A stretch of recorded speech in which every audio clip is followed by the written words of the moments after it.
الله. فيه ناس بتحب اللحمة وانا احييهم على فكرة، لحمة حلوة، ولكن الفراخ البيضة مسكنات. وهتفكر انك بتاكل لحم، بتوهمك انك بتاكل لحم. زي واحد بيحب اللحمة شوية يعني، فقال بيتين من الشعر هقولهم لك بس صلى على النبي. قال: سلوا فمي غداة سلا وتابا، لعل له على الفراخ عتابا. أحب اللحم مقليا بزيت، ومن أصناف اللحوم أحب الكبابا. وتشتشط الديوك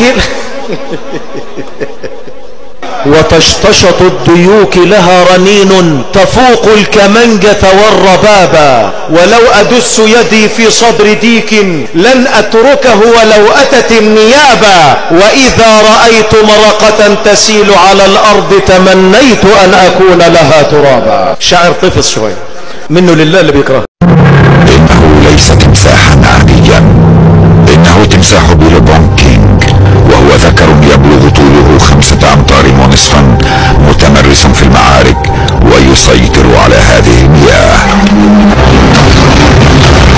إنه رأس عائلة قاتلة، يزن 226 كيلوغراما من العضلات فقط، وهو حامل مجموعة.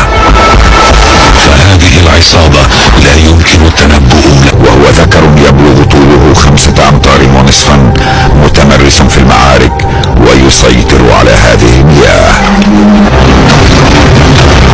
إنه رأس عائلة قاتلة،